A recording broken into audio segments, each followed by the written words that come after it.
क्या शानदार यार कारीगरी है यार, कमाल हो गया भाई।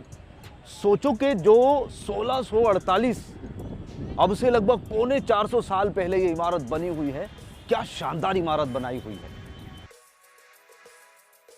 तो दोस्तों आपके सामने एक बार फिर से नए व्लॉग लेकर हाजिर हैं और मैंने आप लोगों से वादा किया था कि आपको जम्मू कश्मीर घुमाएंगे, तो वो वादा भी निभाएंगे। लेकिन आज मैं आपको घुमाने वाला हूँ दिल्ली में, और दिल्ली में आप मेरे पीछे देख रहे होंगे कि बिल्कुल सीधा अगर दूर से ये कैप्चर करे तो लाल किला नज़र आ रहा होगा, और इस लाल किले को आज हम कवर करने वाले हैं। देखते हैं कि क्या क्या इंटरेस्टिंग चीज़ें हमें देखने को मिलेंगी। तो दोस्तों लाल किले में जाने से पहले आपको पीछे दिख रहा होगा ये गुरुद्वारा, ये चांदनी चौक का बड़ा गुरुद्वारा है। इस गुरुद्वारे के बिल्कुल सामने आपको लाल किला मिलेगा, बिल्कुल सीधे जाना है। तो दोस्तों वो चांदनी चौक का जो रास्ता है गुरुद्वारे से सीधा, जैसा मैं आपको दिखाता हूँ, ये पीछे आप देखेंगे वो रास्ता, उस रास्ते से आप सीधे यहाँ इस गेट पर आ जाएंगे और पीछे आप देख ही रहे हैं लाल किला। लेकिन यहाँ आने के बाद फिर आपको इस गेट से एंट्री नहीं मिलेगी, आपको 2 नंबर गेट पर जाना पड़ेगा। और जैसे ही मैं आपको दिखाता हूँ कि यहाँ पर जो एंट्री है, एंट्री गेट जो है वो यहाँ का, ये पहले इधर से चले जाते थे, लेकिन अब ये वाला जो गेट है आपको पीछे दिख रहा है, इसमें एंट्री मना कर दी गई है। तो यहाँ से 1-1.25 किलोमीटर या 1.5 किलोमीटर के करीब गेट नंबर 2 मिलेगा, वहाँ पर आपको जाना पड़ेगा। ठीक है, तो जैसे कि आपको वहाँ पर मैं एक बार एक शॉट दिखाता हूँ, उधर से वहाँ लिखा हुआ भी है कि लाल किला प्रवेश गेट नंबर 2, और यहाँ से लगभग वो 1-1.25 किलोमीटर है। तो अब पहले चलते हैं गेट नंबर 2 पर और वहाँ से एंट्री लेते हैं, और उसके लिए हम मेट्रो का इस्तेमाल करते हैं। छोटी छोटी जो मेट्रो होती है इसमें बैठ के चलते हैं। 10 रुपये एक सवारी के ये लेंगे। बहकी सभी जुबां है, हम हैं हजारों में, अब की कमी जरा है, हर चीज खास है। तो जैसे ही गेट नंबर 2 पर आएंगे आपको एक बहुत लंबी कतार मिलेगी, पीछे देख सकते हैं। यहाँ से आपको टिकट लेना पड़ेगा, और ये टिकट जो है 50 रुपये एक तरह से घूमने का होगा और 30 रुपये म्यूज़ियम होगा। कुल मिलाकर 80 रुपीज़ पर पर्सन का टिकट होगा।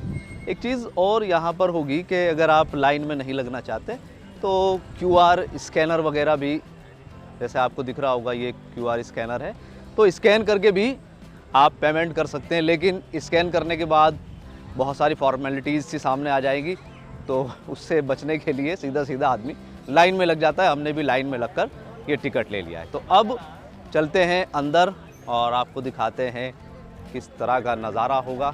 रेड कलर की बड़ी सी बॉल, हकीकत यार मैं बता रहा हूँ कि यहाँ जो फील आ रहा है इसे देखने के बाद, आप बिल्कुल छोटे छोटे से नज़र आते हैं, और ये बड़ी बड़ी दीवार, इमेजिंग। हकीकत में ये जो कैमरा जिससे हम शूट कर रहे हैं, ये इस फील को, इस एन्जॉयमेंट, इस पल को मतलब कैप्चर ही नहीं कर सकता है। बहुत ज़बरदस्त।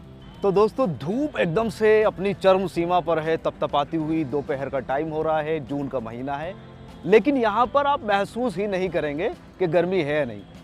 और क्या शानदार यार कारीगरी है यार, कमाल हो गया भाई। सोचो कि जो 1648 अब से लगभग पौने 400 साल पहले ये इमारत बनी हुई है, क्या शानदार इमारत बनाई हुई है। शाहजहां ने तो ऑर्डर दिया था इसे बनाने के लिए, लेकिन तारीफ उसकी करनी होगी जिसने ये बनाया, जिसने ये नक्शा तैयार किया, या जिसके अंडर में ये काम हुआ। और उनका नाम है, शाहजहां ने ये इमारत बनवाई, लेकिन जिस कारीगर की देख रेख में ये काम हुआ उसका नाम है उस्ताद अहमद लाहौरी। क्या कारीगर थे वे, क्या उनके दिमाग में चला था कि जब सीमेंट भी नहीं है और उसके बिना ही इतनी शानदार इमारत तैयार कर दी, जो आज भी जब हम इसको देख रहे हैं एक अलग ही फीलिंग आ रही है। दोस्तों एक चीज़ आपको और बता देते हैं कि अगर आप टिकट लेना बाहर से भूल जाते हैं और सीधे अंदर आ जाते हैं तो भी कोई प्रॉब्लम नहीं है। आप जैसे ही अंदर आएंगे तो अंदर भी आपको एक टिकट काउंटर मिल जाता है, जहां पर आप टिकट लेके अंदर जा सकते हैं। इसी के साथ यहाँ पर एक चीज़ और, अगर आप कोई बैग वगैरह लाते हैं तो वो बैग भी रखने की यहाँ व्यवस्था है और उसका आपको 10 रुपये चार्ज भी देना पड़ेगा। ये थोड़ा सा अलग लगा क्योंकि आपने ऑलरेडी चार्ज दे चुके हैं आप पहले ही, और एक बार अगर आपके साथ बैग है तो आपको 10 रुपये और अलग से पे करने पड़ेंगे। तो अब यहाँ पर जो एंट्री होगी लाल किले में वो इस गेट से होगी, और इस गेट को नाम दिया जाता है लाहौरी गेट। इसका भी एक इतिहास है कि इसको लाहौरी गेट क्यों कहा जाता है, क्योंकि कहा यह जाता है कि इस गेट का जो मुंह है, ये जो खुलता है वो लाहौर की तरफ है, तो इसलिए इसको लाहौरी गेट कहा जाता है।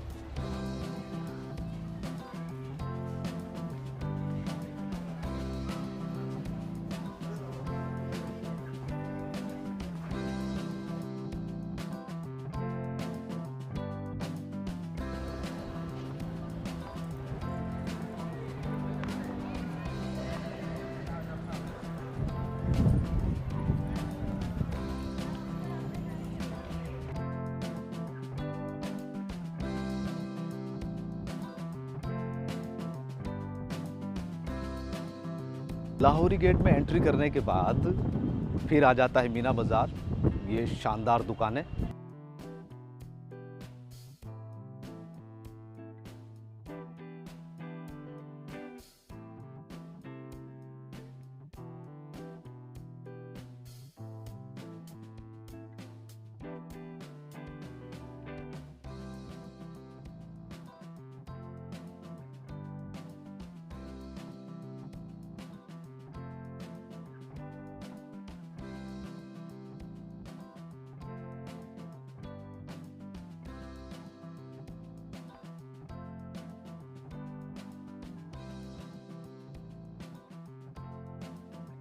यार किले की बाहरी दीवारों को देखकर, जो पूरी लाल रंग की है और काफ़ी ऊंची है, लगभग इसकी हाइट को अगर देखा जाए तो 120 फुट के करीब की या 110 फुट के करीब की है। जो फीलिंग, जो महसूस आप करोगे ना यहाँ पर, मज़ा आ जाएगा भाई। और यहाँ पर सोचने वाली बात यह है कि उस वक्त 1648 ईस्वी में शाहजहां ने पता नहीं किस तरीके से क्या सोचा होगा इसे बनवाने के लिए। शाहजहां बेसिकली आगरा में रहते थे और 1638 ईस्वी के आसपास उन्होंने आदेश दिया कि आप लाल किले को बनवाइएगा दिल्ली में। यमुना चारों तरफ थी और आदेश दिया गया, और उस समय जो बनाने का ठेका दिया गया, एक तरह से मान लीजिएगा, जिसकी देखरेख में ये पूर्ण रूप से तैयार हुआ, वो थे उस्ताद अहमद। 1638 ईस्वी में इस पे काम शुरू हुआ और 1648 में जाकर मुकम्मल हो गया। कुल मिलाकर लगभग 10 साल में ये लाल किला बनकर तैयार हुआ। जिस वक्त ये तैयार हुआ उस वक्त शाहजहां अफ़गानिस्तान के काबुल में थे। उन्हें अवगत कराया गया कि आप आइएगा, आपका महल जो है वो तैयार हो गया। दोस्तों, जब इस लाल किले को देखते हैं तो बहुत सारी चीज़ें ऐसी हैं जो सोचने पर मजबूर कर देती हैं कि ये आखिर क्यों बनाया गया होगा। लेकिन एक, जैसे ही आप एंट्री करोगे, दीवारें देखोगे, तो आप दीवार के नीचे देखेंगे पूरे किले के चारों तरफ खाई बनाई गई है। कहा जाता है कि उस वक्त इसमें पानी भरा होता था। अब ये क्यों बनाई गई थी? क्या रखवाली के लिए, सेफ्टी के लिए? ये एक सवाल खड़ा होता है। मीना बाज़ार से जैसे ही बाहर निकलेंगे तो आपको मिलेगा छत्ता चौक, और छत्ता चौक के बिल्कुल सामने है नौबत खाना। और इस नौबत खाने में कहा जाता है कि उस वक्त संगीत बजाया जाता था।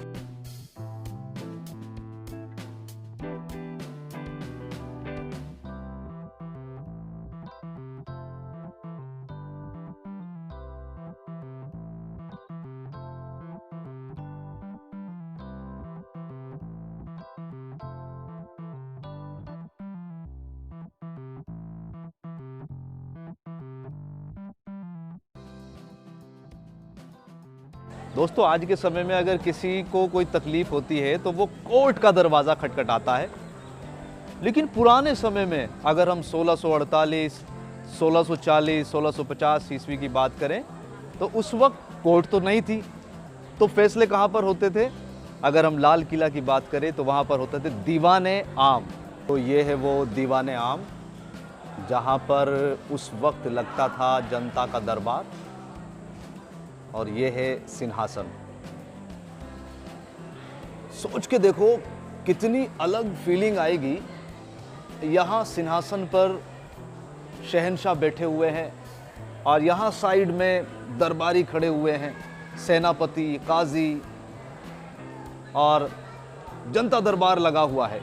और जनता में भी पॉसिबल जो लोग शिकायत करने आते होंगे वो सामने से आते होंगे, लेकिन बड़ा ही शानदार नज़ारा होगा। मतलब ये केवल और केवल हम इमेजिन ही कर सकते हैं इन चीज़ों को, किस तरीके की सिचुएशन होगी। बहुत ही शानदार ये बना हुआ है भाई, वाह।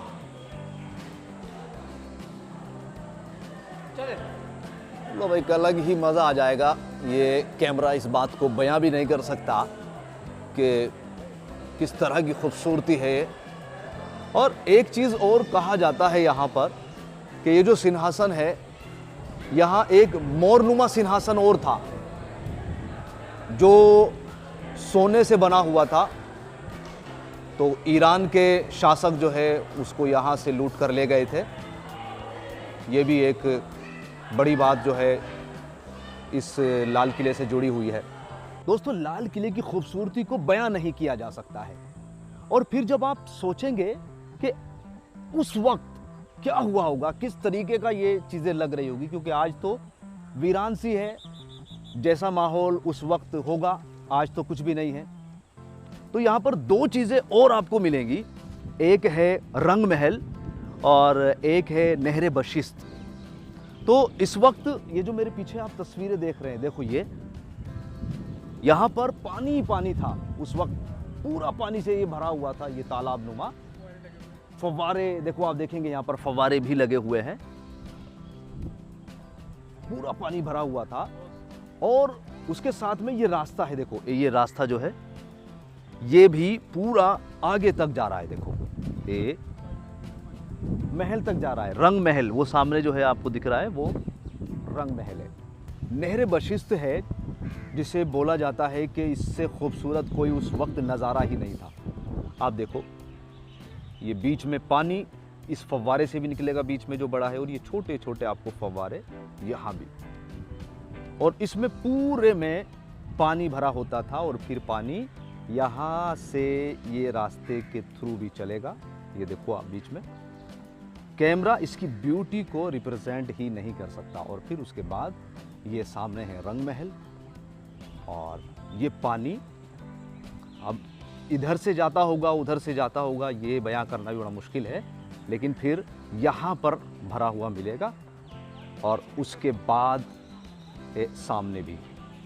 तो ऐसा लगता है कि पानी जो है वो पहले वहाँ पर भरा होता होगा, वहाँ से आता होगा जो यमुना नहर गए, और उससे फिर ये लाइन जो है, ये रास्ता जो बना हुआ है, उसके थ्रू फिर पानी यहाँ आता होगा, यहाँ से निकलकर फिर इस छोटे से हौज में गिरता होगा, और फिर ये जो रास्ता बना हुआ है सीधा जाकर वो जो नाम दिया गया है नहर बशिस्त, उसमें वो चला जाता हुआ।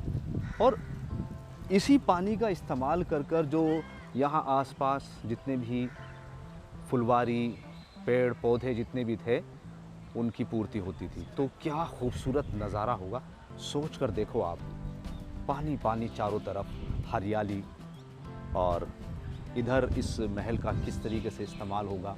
और फिर यहाँ पर जो कारीगरी है उसका तो कोई तोड़ ही नहीं है। अब परमिशन नहीं दे रहे हैं यहाँ पर अंदर जाने की, क्योंकि जो स्ट्रक्चर है वो लगातार कमज़ोर होता जा रहा है, क्षतिग्रस्त हो रहा है, तो इसलिए अंदर की इजाज़त नहीं दी जा रही है। लेकिन क्या शानदार, देखो जड़ खा गए हैं, टूट गया है, अब तो ये टूटना भी शुरू हो गया है। ऐसा लगता है कि ज़्यादा इस पर मरम्मत पर भी ध्यान नहीं दिया जा रहा है, लेकिन शानदार नज़ारा। नीचे कभी ये देखेंगे तो कुछ रास्ता था, इस रास्ते के थ्रू ही, ये जो मैं दिखाता हूँ आपको, गेट लगा हुआ है दोनों साइड, एक इधर भी और एक दूसरी साइड भी। यहाँ से एंट्री होती होगी पानी की निकासी के लिए या जैसे भी कोई सिस्टम बना होगा, लेकिन ओवरऑल बहुत ही शानदार नज़ारा। और इसी के बगल में भी रंग महल, क्योंकि इसमें कई पार्ट हैं। इसी रंग महल में कहा जाता है कि शीशे का बना हुआ था कुछ पार्ट। देखो आपको मैं थोड़ा सा मैं दिखाने की कोशिश करता हूँ। और इसको बोला जाता है शीशे का बना तो शीश महल। और कहा जाता है कि अंग्रेज़ सोने, हीरे, जवाहरात के साथ साथ जो कीमती शीश महल था उसके शीशे भी अपने साथ में ही ले गए। देखो यहाँ से मैं तस्वीर दिखाता हूँ।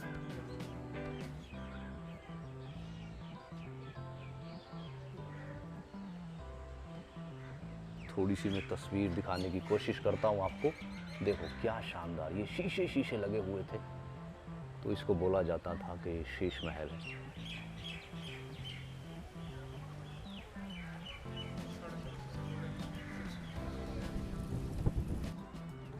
दोस्तों बराबर बराबर ही ये लगातार आपको छोटे छोटे से महल नुमा मिलेंगे। एक ये है, देखो इसमें भी क्या कारीगरी करी गई है।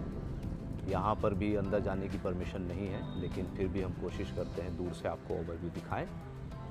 और इसको कहा जाता है दीवान ख़ास।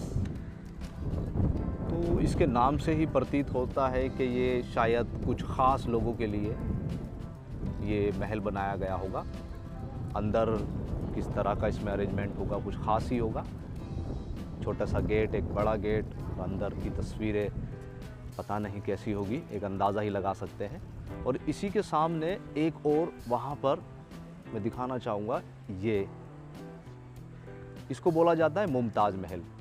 तो शाहजहाँ की जो बीवी मुमताज़ थी उसके लिए एक छोटा सा ये महल भी बनाया गया है। यहाँ पर मुमताज़ रहा करती होंगी। तो ये अलग अलग तस्वीरें हैं, बहुत ही मज़ेदार। ये दीवान ख़ास।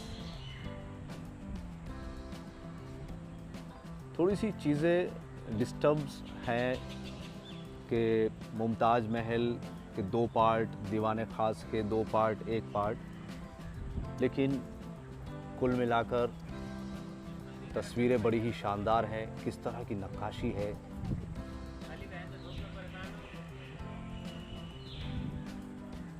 और भी मैं दिखाता हूँ आपको।